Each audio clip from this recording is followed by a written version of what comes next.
The rich aroma of simmering tomato sauce and garlic, a fragrant embrace, perpetually infused the air of La Familia, our family restaurant.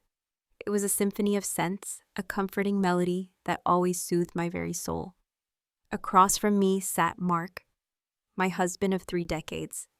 With meticulous precision, he folded his linen napkin into an intricate geometric origami masterpiece. "Honey," I began, gently tucking a stray strand of hair behind my ear, a flicker of concern in my voice. "You've been working incredibly late these past few weeks. Is everything all right with the hotel expansion?" Mark finally looked up, a fleeting, unreadable expression crossing his features before settling back into his usual confident, almost too reassuring smile. "Just some loose ends, nothing major, you know how it gets." And, oh, we knew all right. Our entire lives were inextricably woven into the fabric of Isabella and Mark Incorporated La Familia, the cozy corner hotel, nestled right next door, and our modest chain of laundromats, all tangible testaments to our shared dreams. Countless heated arguments, and the relentless, unforgiving march of time. We were a team, a well-oiled machine that had weathered every storm life had thrown our way, or at least that's what I had naively believed. "Maybe you should delegate some of it," I suggested softly, swirling the ruby red wine in my glass, a knot of unease beginning to tighten in my stomach. "We have a great team, remember." Mark chuckled, the sound lacking its usual warmth, a subtle discord I couldn't ignore. "Relax, love. Everything's under control. Besides, He leaned in conspiratorially, his voice dropping to a husky whisper, a playful glint in his eyes. "I might just have a surprise for you soon." Intrigue, a welcome distraction, sparked in my chest, momentarily pushing aside the nagging suspicion that had been growing like a persistent weed in my gut. "A surprise, huh? Don't leave me hanging."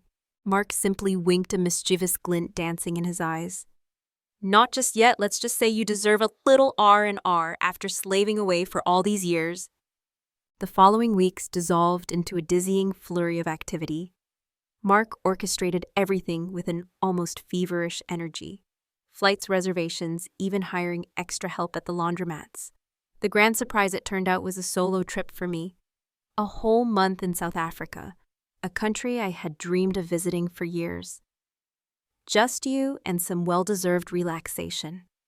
Mark had explained, his eyes holding a warmth that had been conspicuously absent lately. "No work, no worries, just you and the breathtaking scenery." The day of my departure arrived thick with a strange, unsettling tension. Mark, looking oddly nervous, helped me into the cab. As I pulled away from the curb, I cast a final lingering glance at our house, bathed in the golden hues of the late afternoon sun. South Africa unfolded before me like a breathtaking, vibrant tapestry. I documented every moment, every stunning vista in a relentless stream of photos on social media, chronicling my solo journey back home. Mark's "missing you" text felt hollow, perfunctory, but I stubbornly pushed the feeling down, attributing it to the stress of running the businesses alone. Finally, after a month of exhilarating freedom, I returned home, eager to fall back into the familiar rhythm of life. Stepping off the plane, the first thing I did was switch on my phone. A torrent of messages flooded my inbox, friends exclaiming over my pictures, but Mark's usual enthusiastic, "Welcome back" text was conspicuously absent. A cold knot of unease tightened in my stomach, but I dismissed it as lingering jet lag. I hailed a cab and directed the driver home. The familiar street, lined with towering oak trees that had witnessed our lives unfold, brought a momentary wave of comfort. But as I approached the house, a sickening feeling washed over me, a premonition of disaster. My key wouldn't turn in the lock. Panic, sharp and clawing, surged up my throat. I jiggled the handle, shoved the key in again, frustration building with each failed attempt. Finally, my hand trembling, I pulled out my phone and dialed Mark's number. It rang once, twice, then a cold, unfamiliar voice answered. "Hello, John, it's me, Isabella." I stammered, my voice tight with confusion and a growing sense of dread. "Why won't my key open the door?" A beat of silence followed, heavy and ominous, then a sigh. "Isabella, but look, there's no easy way to say this." Mark's voice, usually warm and comforting, was flat, devoid of all emotion. I sold the house. The words hit me like a physical blow, stealing my breath. Sold the house? What are you talking about? My voice cracked with disbelief, tears pricking at the corners of my eyes. Without even discussing it with me, another sigh, this one tinged with what sounded like cold annoyance. There's a lot to unpack here, honey. Look, the truth is, I filed for divorce. We need to split things up. The phone almost slipped from my numb fingers. Divorce, John, what are you saying? Tears welled up, blurring my vision. The world suddenly tilting on its axis. We've been married for 30 years. Oh. I know, honey, I know. Mark said, his voice softening slightly, a hint of something I couldn't quite decipher. But things change. I met someone younger. And well, he didn't need to finish the sentence. The ugly, raw truth slammed into me with brutal force. The missing text, Mark's distant behavior, it all clicked into horrifying place. Someone younger, huh? I repeated, my voice laced with a bitter sarcasm I didn't know I possessed. And who might that be? Another pause this time, filled with an uncomfortable, suffocating tension. It doesn't matter, Isabella. The important thing is we need to move forward. Move forward. I choked out the unfairness of it all, a crushing weight on my chest. The business will be split in half. He continued, his voice now brisk and businesslike. You get the laundromats, and I'll keep La Familia and the hotel. The laundromats. I repeated, the injustice of it burning like acid. That's all I get after all these years. Fury, hot and volatile, bubbled up inside me. The call ended abruptly, leaving me standing in the twilight, the phone clutched in my hand like a useless relic. With trembling hands, I knocked on the door that no longer belonged to me. A moment later, it swung open. Standing in the doorway, a smug, self-satisfied smile plastered across her face, was a woman I vaguely recognized, Mark's secretary. Tiffany. She was clad in a skirt that defied the laws of gravity and a top that screamed impulse buy. She looked like a cheap caricature of everything. I wasn't young blonde and possessing a kind of airheaded confidence that grated on my last nerve. Isabella, she drawled, her voice dripping with fake sympathy. John mentioned you were coming back today. Where is he? I demanded, my voice tight with barely contained rage. Tiffany's smile widened a touch too sharp around the edges. Out celebrating our new life, of course. But before you get any ideas, she added, her tone turning pointed, a possessive glint in her eyes. This house belongs to me now. She flourished a key in front of my face, the glint of metal mocking me. And him too, I suppose. I spat, unable to hold back the bitter venom that stained my voice. Tiffany's smile faltered for a split second, a flicker of something akin to disgust crossing her heavily made-up face. But it was quickly replaced by a smug grin. Thanks for the well wishes, honey, she said. Her voice laced with a condescending sweetness that made my blood boil. Don't you dare call me honey, you gold digger, I growled, pushing past her into the house, the familiar space once a haven of comfort and shared memories. Now felt alien tainted. Mark's belongings had vanished, replaced by cheap, gaudy furniture that screamed Tiffany's atrocious taste. Tiffany's carefully constructed facade crumbled. Her eyes narrowed, and a vicious glint replaced the fake sweetness. Watch your mouth, old lady, she hissed, her voice surprisingly low and dangerous. For a moment, we stood there locked in a silent battle of wills, the air thick with animosity. Finally, Tiffany broke the silence, her voice regaining its saccharine quality. Look, honey, she said, feigning concern. The cops are on their way to escort you out. John wouldn't want any trouble. The cops, I scoffed, disbelief momentarily overriding my anger. This is my house. Not anymore, sweetie, Tiffany purred, stepping closer, her victory radiating off her in waves. Now get out before I have you removed. With a last venomous glare at Tiffany, I stormed out of the house, slamming the door with enough force to rattle the windows. Tears stung my eyes, a bitter mixture of hurt and incandescent rage threatening to spill over. But I wouldn't give Tiffany the satisfaction of seeing me cry. Mark might have taken the house, but he wouldn't break me. Taking a deep, shuddering breath, I pulled out my phone, the screen illuminating my tear-streaked face. The dial tone buzzed in my ear, a lifeline thrown across the miles. It was Michael. My son, the architect, building his own life in another city. Hearing his familiar voice rough with sleep, but laced with immediate concern, was a balm on the raw edges of my emotions. Tears streamed down my face as I poured out the story. Mark's devastating betrayal, the stolen house, the whole damn mess. Michael's stunned silence was almost deafening. When he finally spoke, his voice was tight with a barely controlled fury. "That old fool. Don't worry, Mom, I'm on the next flight. I'll kick his sorry." A small, sad smile touched my lips. "Thanks, honey. That means the world. But I can handle this. It's my fight." We talked for a while longer. His unwavering support, a warm ember against the chilling wind of betrayal. I rented a hotel room for the night, sleep, however. Remained a distant stranger. My mind racing, fueled by a potent cocktail of anger and a fragile sliver of hope. By morning, a plan had begun to take root, a fierce determination hardening my resolve. Replacing the raw despair, the lawyer's office was a sterile haven of paperwork and legal jargon. Together we unearthed the truth. Mark, in his desperate haste, had forged my signature on the house sale documents. His little trick of selling the house to his mistress wouldn't hold water. The courtroom was a tense battleground when the judge finally ruled in my favor, returning the house to me and splitting the business fairly. A wave of profound relief washed over me. It wasn't a complete victory. The laundromats paled in comparison to the lucrative hotel and restaurant Mark had fought to keep. But it was a start, a crucial first step. The key felt heavy and satisfying in my hand. As I approached the house, before I could even knock, the front door swung open. There they stood, Mark and Tiffany, their faces stormy with disbelief and frustration. Mark opened his mouth to speak, but the words died on his lips. "Shouldn't you two lovebirds be somewhere else celebrating your new life?" I asked, my voice laced with a steely sarcasm that felt surprisingly good. Mark sputtered, his face morphing between rage and utter disbelief.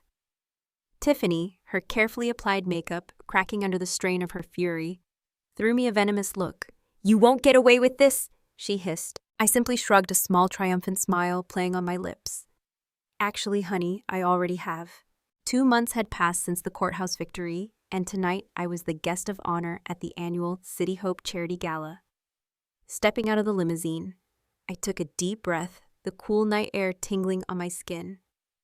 Diamonds sparkled at my throat, a glittering shield against any lingering vulnerability. Then I saw them, Mark and Tiffany, a grotesque tableau of forced arrogance in the doorway. "Isabella," Mark drawled, his voice dripping with a false cordiality that made me want to spit, looking, well, he didn't actually believe that, of course. "Revenge a dish, best served cold," simmered in my veins.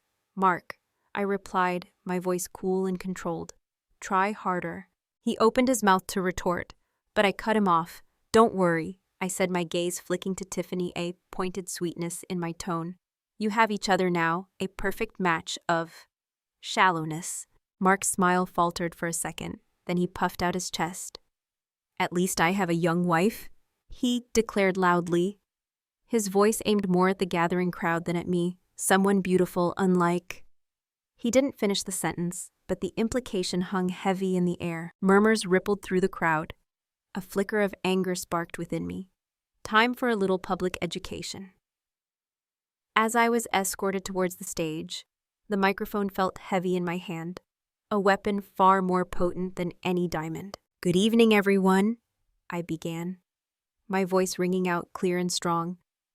"Many of you know me as a businesswoman, but tonight I want to share a story. A story about betrayal, resilience, and ultimately hope." Taking a deep breath, I recounted the events of the past few months.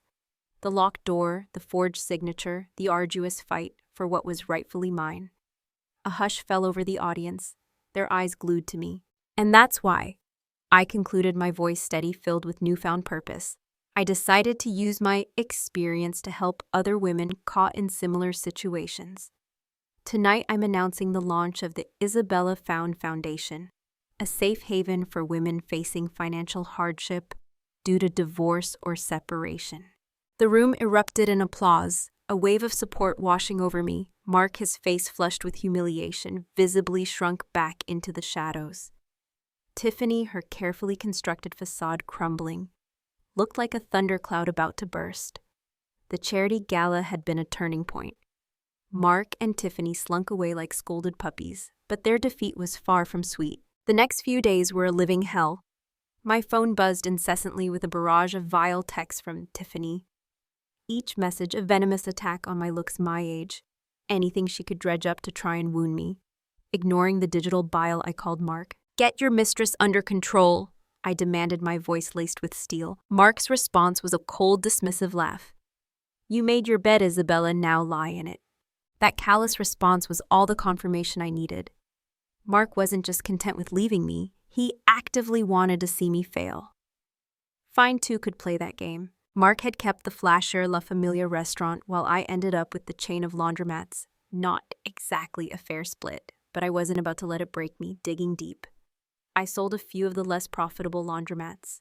With the cash in hand, I did some intel gathering and discovered that, surprise, surprise, Tiffany was now managing La Familia. A slow, calculating smile spread across my face. It was time for some good old-fashioned competition. Right next door to La Familia, a dusty old diner was up for sale. It wasn't much to look at, but the location was perfect. This was going to be my redemption song. The diner underwent a complete metamorphosis. Gone were the greasy booths and chipped mugs. In their place emerged a vibrant modern eatery, Isabella's Kitchen. I poached most of Mark's best staff. Turns out they weren't exactly thrilled about working for a screeching banshee like Tiffany. I knew La Familia's weaknesses: overpriced, outdated menu, and a terrible online presence. Isabella's Kitchen offered a fresh seasonal menu at competitive prices. We launched a sleek website with online ordering and a generous loyalty program. The grand opening was a roaring success. The place buzzed with energy, a stark contrast to the gloomy silence next door. Word of mouth spread like wildfire. Customers who used to frequent La Familia for lack of options now had a superior choice. Tiffany predictably showed up at my door, a screeching harpy, demanding to see a manager. The security guard, a burly ex-Marine I'd hired, took one look at her and politely suggested she take a hike. A year later, La Familia was a boarded-up shell, a testament to Mark's poor taste in both mistresses and business partners. As for me, Isabella's Kitchen was thriving, a beacon of success, built on the ashes of betrayal. Mark, if you were listening, this one's for you. Never underestimate a woman scorned. A few months later, Michael, my ever-supportive architect's son, burst into my office, a glint of mischief in his eyes. We'd grown even closer since my whole rebirth ordeal, and his visits were always a welcome break from the daily grind. This time, though, the news he carried was unusual. He began, lowering his voice conspiratorially. "Guess what the city's planning?" "Spill it, kiddo," I said, putting down my pen, intrigued by his hushed tone. "They're building a sewage treatment plant right next to Dad's fancy hotel." A slow, wicked smile crept across my face. Mark, bless his clueless heart, had poured all his remaining money into that hotel. It was his pride and joy, the last bastion of his successful post-divorce life. This little tidbit from Michael, however, felt like the universe handing me a golden ticket. "Are you sure?" I asked, wanting to savor the sweet, sweet karma. Michael grinned, a knowing glint in his eyes.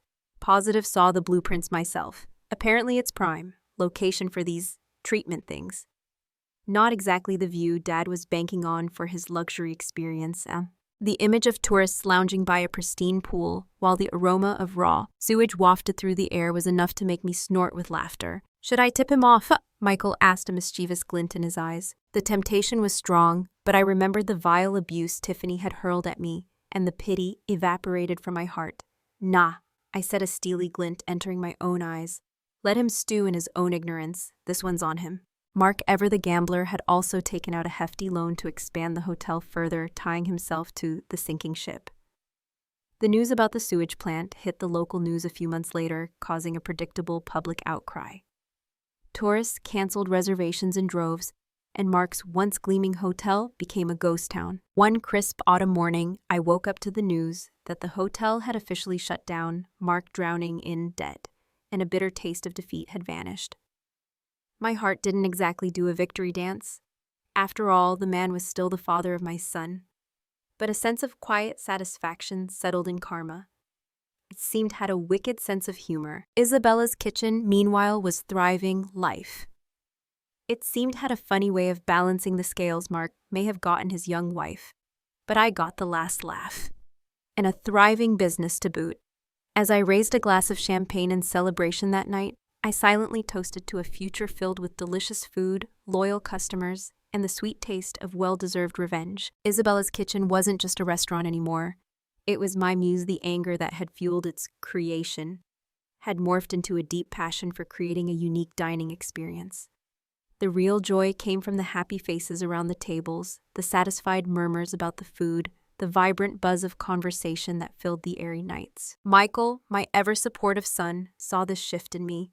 He knew the story behind the restaurant, but also saw the immense potential it held. "Mom," he said one day, his eyes gleaming with a familiar architect's fire. "Have I ever shown you my crazy ideas for expanding Isabella's kitchen?" "Crazy?" I asked, intrigued. Michael had a wild streak when it came to design, a quality I both admired and feared in equal measure. He pulled out a tablet, his finger flying across the screen. What unfolded was a vision that left me speechless. The existing building would be incorporated into a new modern structure that defied categorization. Glass walls offered diners panoramic views of the city, while the rooftop transformed into a lush, open-air garden complete with cascading waterfalls and hidden nooks. It was unlike anything I'd ever seen, a bold statement that screamed, "Isabella's kitchen." "Whoa, kiddo," I breathed, a grin splitting my face. "That's insane." "Exactly," Michael grinned back. "We can create an experience, Mom. Not just a place to eat, but a destination." We dove headfirst into the project. The construction phase was a whirlwind of activity, the constant hum of the machinery, a soundtrack to my growing excitement. Finally, the day arrived, the grand reopening of Isabella's Kitchen 2.0. The reaction was beyond anything I could have imagined. Journalists clamored for interviews. Bloggers dubbed it the city's new architectural landmark, and customers lined up around the block for a chance to experience the transformed space. Business boomed, reservations became a necessity, and the success was intoxicating. As for Mark, well, rumors swirled that Tiffany, the young gold digger, had finally gotten bored and flown the coop. He was apparently drowning in debt, and according to Michael, had become a social pariah. Months melted into a blur of activity. Isabella's Kitchen 2.0 was a runaway success. The reservations booked solid weeks in advance. Michael, my ever-enthusiastic partner in crime, was a whirlwind of ideas, constantly brainstorming new locations and menu concepts. The dream of a restaurant chain, once a distant flicker, was now a very real possibility. One crisp autumn afternoon, however, the past came knocking on my door. Quite literally, it was Mark, looking like a deflated balloon, his once polished suit hanging off him like ill-fitting armor. The arrogance that used to define him was gone, replaced by a weary desperation. "Isabella," he rasped, his voice hoarse. "Can I come in?" "What do you want, Mark?" My voice was cool, devoid of the simmering anger that used to lie just beneath the surface. He shuffled in, uninvited, his eyes darting around the tastefully decorated foyer. I need your help." The audacity of it almost made me laugh. This man who had betrayed me, lied to me, and tried to take everything I had now expected me to be his savior. "Help," I echoed, my voice laced with disbelief. "After everything you've done?" Mark slumped onto a nearby chair, the bravado completely gone. "I messed up, Isabella," he admitted, his voice barely a whisper. "Big time. Tiffany left me high and dry. The hotel's gone belly up and I'm drowning in debt." A part of me, a very small part, felt a flicker of pity, but mostly I felt a cold, hard satisfaction. Marmot seemed had a hefty right hook. "So you want what down?" I asked, my voice devoid of sympathy. "A handout." Mark shook his head, a flicker of something like shame crossing his face. "No, I miss you. I miss the life we had." The laugh that escaped my lips was devoid of humor. "That life is gone, Mark, and you blew it up yourself." He looked like a kicked dog, his shoulders slumped in defeat. For a moment, I almost felt sorry for him, almost. "There's nothing I can do for you, Mark," I said finally, my voice firm. "You need to make your own bed now and lie in it." He stood up slowly, defeat etched on his face. "I understand," he mumbled, shuffling towards the door. I wanted you to know I was sorry. Sorry doesn't fix things, Mark. I said, the last vestige of pity evaporating. It never did. He nodded, his face a mask of misery, and stepped out into the cool afternoon air. I watched him go, strange sense of peace settling over me. Life, it seemed, had a funny way of working itself out. Standing there, the scent of success swirling around me, I knew one thing for certain: never give up on yourself. Fight for what's yours and never underestimate the power of a good revenge dish. Served piping hot with a side of self-made success. A valuable lesson: betrayal can be a devastating blow, but it doesn't have to define you. Instead of succumbing to despair, channel your anger and hurt into building something new and powerful. Resilience, determination, and a healthy dose of strategic thinking can lead to unexpected triumphs and a far sweeter victory than simple revenge.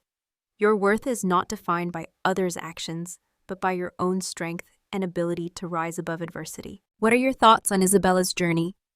Have you ever faced a similar situation? Share your experiences in the comments below. And if you enjoyed the story of resilience and delicious revenge, be sure to subscribe to our channel for more empowering tales.